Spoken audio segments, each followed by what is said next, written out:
आज का new topic है geometric progression. What is geometric progression, पहले इसके बारे में पढ़ते हैं। A sequence of non zero numbers is called a geometric progression, जिसे शॉर्ट में हम लोग जीपी के नाम से भी जानते हैं। If and only the ratio of a term and the term preceding to it is always a constant quantity and this constant quantity is known as the common ratio. बच्चों देखो, जीपी क्या होता है ये समझो। मान लो एक सीरीज है A R square, A r Q, A R four and so on. ये जीपी में लिखा गया है, ज्योमेट्रिक प्रोग्रेशन सीक्वेंस है। इसको हम जीपी इसलिए कहते हैं क्योंकि देखो सेकेंड टर्म और फर्स्ट टर्म का रेशियो आप लो तो देखोगे कांस्टेंट वैल्यू आर मिलेगा। ऐसे ही थर्ड टर्म और सेकेंड टर्म का रेशियो लो, फोर्थ टर्म थर्ड टर्म का रेशियो लो, फिफ्थ टर्म फोर्थ टर्म का रेशियो लो, तो हर बार आप देखते हो इसकी वैल्यू फिक्स रहती है, यानी कांस्टेंट रहती है। और इस कांस्टेंट को हम कहते हैं कॉमन रेशियो, इसलिए जीपी सीरीज है। जैसे देखो, इस ए को कहते हैं फर्स्ट टर्म, ए आर को कहते हैं सेकेंड टर्म जिसे हम ए टू से डिनोट करते हैं, ए आर क्यू कहते हैं third term, sorry fourth term, इसे ए फोर से डिनोट करते हैं। आपका जो थर्ड टर्म है वो ए थ्री है जिसको हम ए आर स्क्वायर कर रहे हैं, और ये फिफ्थ टर्म है which is a r to the power four है। इस तरह से अगर हम इसी जीपी सीक्वेंस का अगर हमको nth टर्म निकालना हो तो हम कह सकते हैं nth term of the GP sequence is a n equal to होगा a into r to the power n minus one. ध्यान दीजिए, यहाँ सफिक्स n है तो n अगर सफिक्स है तो r का पावर n माइनस वन है। कैसे देखो, यहाँ 5 सफिक्स है तो यहाँ r का पावर 4 है, यहाँ 4 सफिक्स है तो r का पावर 3 है, यहाँ 3 सफिक्स है तो r का पावर 2 है।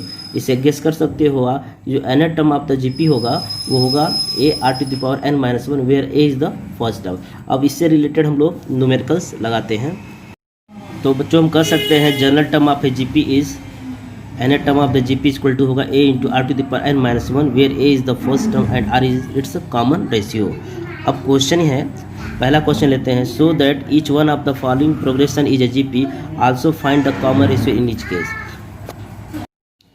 पहला क्वेश्चन है, so that each one of the following progression is a GP, also find the common ratio in each case. देखो, जीपी होने के लिए कंडीशंस क्या है, सेकेंड टर्म और फर्स्ट टर्म का ratio, third term second term का ratio, fourth term third term का ratio and so on must be constant. It means this gives a fix value. तो देखो, इसको हम लोग बोलते हैं A1, इसको कहते हैं A2, इसको कहते हैं A3, इसको कहते हैं A4। तो सबसे पहले हम A2 अपन A1 निकालते हैं, इट गिव्स -2/4 विच इज़ -1/2। ऐसे ही A3 upon A2 1 upon -2 means -1/2 and similarly A4 upon A3 gives -1/2 अपन 1। तो आप क्या देख रहे हो कि A2 upon A1, A3 upon A2 and A4 upon A3 सबकी वैल्यू एक जैसी है विच इज़ -1/2, अर्थात इसी को हम लोग बोलते हैं कॉमन रेशियो जो कि -1/2 है। So it forms a GP and whose common ratio is -1/2।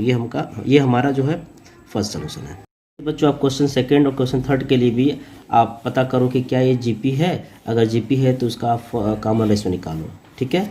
अब आते हैं नेक्स्ट क्वेश्चन पे। So that the sequence a n, ध्यान देना एन सफिक्स है, equal to 2/3 to the power n, where n is the natural number is a GP. तो बच्चों, GP प्राप्त करने के लिए सबसे पहले आपको first term second term third term and so निकालना पड़ेगा। कम से कम आगे के 2 3 या 4 टर्म निकाल लें। तो पहले n बराबर 1 रखो क्योंकि नेचुरल नंबर है, तो natural number start from the 1। So A1 equal to होगा 2/3, A2 इक्वल टू होगा 2/3 का स्क्वायर, A3 इक्वल टू होगा 2/3 का power cube and A4 equal to होगा 2/3 पावर 4। अब क्या करो, जीपी तभी प्राप्त कर पाओगे जब A2/A1, A3/A2 और A4/A3 की वैल्यू सेम आए। देखो, A2/A1 जब कैलकुलेट करोगे ना तो आएगा 1/3। ऐसे ही A3/A2 जो आएगा उसकी वैल्यू जो है देखो 1/3 आएगा। कैसे देखो, 2 से 2 कैंसिल होगा और 9/27 गिव्स 1/3। तो इस तरह से आप क्या देख रहे हो, यहाँ लिख देना 1/3, ठीक है। अब इस तरह से हम देख रहे हैं A2/A1 equal to A3/A2 equal to 1/3, it gives R, where R is said to be common ratio. तो हम कह सकते हैं this sequence form an AP। यही आपका रिक्वायर्ड सोल्यूशन होगा। अब कुछ अलग तरह का बच्चों क्वेश्चन सॉल्व करते हैं। क्वेश्चन ये है, find 9 terms of the GP 1, 4, 16, 64 and so on. बेटा देखो, ये जीपी फॉर्म कर रहा है, उसे कह भी दिया है, आप चेक भी कर सकते हो कि जीपी सीरीज में है कि नहीं है। तो देखो, 4/1 का रेशियो 4 है, 16/4 का रेशियो 4 आएगा, 64/16 का रेशियो 4 ही आएगा, अर्थात ये जीपी है। जिसका फर्स्ट टर्म ए से डिनोट करते हैं, a बराबर 1 है, r equal to 4/1, 16/4 equal to 4। कम से कम 2 बार निकाल लेना चाहिए, चेक कर लेना चाहिए क्या है जीपी में है कि नहीं। और यहाँ 9 टर्म निकालना अर्थात n बराबर 9 है, तो हम डायरेक्ट फॉर्म लगाते हैं। जैसे कि जीपी सीरीज के लिए या जीपी सीक्वेंस के लिए nth टर्म का जो फार्मूला होता है a into r to the power n-1।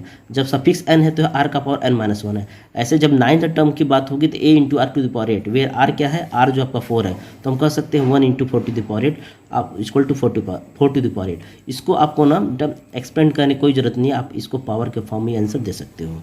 ऐसे ही सेम टू सेम क्वेश्चन है। एक क्वेश्चन है find 10 term of the GP and the series is -3/4। Actually ये सीक्वेंस का हो चाहे सीरीज को, बस कामा का अंतर होता है। अगर प्लस लगा दोगे तो सीरीज हो जाएगा, कॉमन लगाते हैं तो इसको हम लोग क्या पढ़ते हैं, सीक्वेंस ही पढ़ते हैं। तो -3/4, 1/2, -1/3, 2/9 एंड सो ऑन।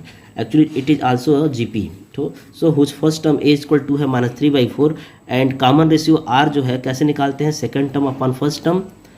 एक्चुअली हमको पता है तो आपको एक ही बार लगाने की जरूरत नहीं, तो एक बार और चेक कर लेना, third term upon second term. जब आएगा वैल्यू इसकी -2/3, अर्थात आर जो नहीं है, r is the value r is -2/3। Now the third term, sorry 10th term का फार्मूला हो जाएगा a into r to the power 9, where एक वैल्यू है -3/4 और r की वैल्यू है -2/3 का होल पावर 9 हो जाएगा। अब इसको अच्छे से सिंप्लीफाई करिए बच्चों। देखो ये माइनस का पावर 9 है, यानी -1 कह सकते हैं इसको।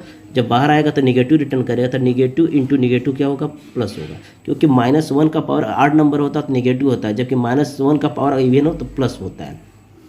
तो यहाँ से होगा 3/4 इंटू 2 पे पावर 9 अपॉन 3 पानी अलग अलग कर देते हैं और सिंप्लीफाई करेंगे तो आएगा 2 का पावर 7 अपॉन 3 का पावर 8। यही आपका सोल्यूशन है। अब बच्चों कुछ आपके लिए प्रैक्टिस के लिए मैं क्वेश्चन दे रहा हूँ, आप कर लीजिएगा। Find nth term of the GP and the first question is √3, 1/√3, 1/3 √3 and so on. Now second question √2, 1/√2, 1/2 and so on. It is also a GP, सही ना। तो आप इसको जीपी ही है, आप चेक भी कर सकते हो, उसका nth टर्म निकालना है। आई होप आप इसको निकाल लोगे। अब अगला क्वेश्चन देखते हैं। अगला क्वेश्चन है which term of the progression 18 -12, 8, and so on is 512 upon 729। मान लो बच्चों की जो एक्चुअली ये जो प्रोग्रेशन है ना, वो एक्चुअली वो जीपी है। आप चेक कर लो, ये जीपी का क्वेश्चन है, जीपी में भी होगा। जीपी में चेक करने का क्या टेक्निक है, सेकेंड टर्म फर्स्ट टर्म का ratio and third term second term का रेशियो मस्ट भी कांस्टेंट आएगा, अर्थात जिसको हम कॉमन रेशियो के नाम से जानते हैं। तो ये जीपी है। तो मान लो कि लेट nth टर्म भी 512 अपॉन 729, मतलब nth टर्म मान लेते हैं। और हम बता दे रहे हैं कि 18 -12 8 क्या है, आर इन जीपी है, जहाँ a बराबर 18 अर्थात फर्स्ट टर्म 18 है। और कॉमन रेशियो r कैसे निकालते हो, second term upon first term या third term upon second term, जिसकी वैल्यू आ रही है -2/3। सिंस nth टर्म के लिए जो फार्मूला होता है जीपी के लिए बेटा, an बराबर होता है a into r to the power n-1, जहाँ an की वैल्यू है 512 अपॉन 729। a की वैल्यू पुट करो इक्वल टू 18 इंटू -2/3 का होल पावर n-1। बेटा देखो 512 को जरा प्राइम फैक्टराइज करोगे तो तुम देखोगे इट बिकम्स 2 पे पावर 9, और 729 का जब प्राइम फैक्टर करोगे तो ये आएगा 3 का पावर 6, 3 टू द पावर 6। और 18 को जरा प्राइम फैक्टराइज करो पावर के फॉर्मूले को, तो ये आएगा 3 का स्क्वायर इंटू 2। तो एक काम करो, 2 का पावर 1 और 2 का पावर 9, एक पावर कम हो जाएगा तो ये हो जाएगा 2 का पावर 8, और ये 3 का पावर 2 इधर जाएगा मल्टीप्लाई का, ये हो जाएगा 3/3 का पावर 8। इस तरह से ये होगा 2 का पावर 8 अपॉन 3 का power 8 equal to -2/3 to the power n-1। इसको हम लिख सकते हैं ना 2/3 का होल पावर 8 इक्वल टू -2/3 का होल पे पावर n-1। अब काम करो, यहाँ माइनस लगा सकते हैं, क्योंकि माइनस का पावर 8 भी तो प्लस होता है, क्योंकि अब ये बैलेंस हो जाएगा ना, नंबर सेम होगा तो पावर भी क्या होगा, सेम होगा। तो प्रॉपर्टी लगा सकते हैं, क्या कर सकते हैं कि -2/3 का होल पावर 8 इक्वल टू -2/3 का whole power n-1। It gives n-1 equal to 8 या n बराबर 9। तो हम कह सकते हैं जो 9th टर्म होगा वो बराबर होगा बच्चों 512 अपॉन 729। ठीक है, आई थिंक आप समझ गए होंगे। अब ऐसे ही अगला जो क्वेश्चन बेटा आप लोग प्रैक्टिस के लिए करिएगा, मैं क्वेश्चन दे रहा हूँ। Which term of the GP, first question 2, 2 √2, 4 and so on is 128। Same to same वही सवाल है। सेकंड क्वेश्चन है which term of the GP √3, 3, 3 and so on is 729। And the third question is which term of the GP 1/3, 1/9, 1/27 and so on is 1/19683 question mark है। ठीक है, आप लगा सकते हो। अब अलग तरह का सवाल देखते हैं। कह रहा है the fourth term of a GP is 27 and the 7 term is 729 then find the GP. बच्चों जब भी इस तरह का क्वेश्चन पूछे तो देखो ध्यान से, ना तो इसमें फर्स्ट टर्म का जिक्र है ना तो कॉमन रेशियो का जिक्र है। तो मान लो कि उस जीपी सीरीज का जो फर्स्ट टर्म है वो ए है और कॉमन रेशियो आर है। अब according to question 4 term GP है, तो हम कहेंगे according to question 4 term equal to 27। तो यहाँ से हम डायरेक्ट लिखेंगे ए आर पे पावर 3 इक्वल टू 27। सिमिलरली दिया है 7 टर्म इक्वल टू 729, तो डायरेक्ट लिखेंगे ए आर पे पावर 6 इक्वल टू 729। कैसे? जैसे बताया था ना, ए एन बड़ा होता है ए आर पे पावर n माइनस 1, तो वैसे 4 टर्म होगा ए आर पे पावर 3, एक पावर कम हो जाता है। ठीक, अब ये क्वेश्चन 1 इक्वेशन 2 हो गया। अब डिवाइड करो, देखो इसमें ना डिवाइड किया था तभी हम आर की वैल्यू निकाल पाएंगे।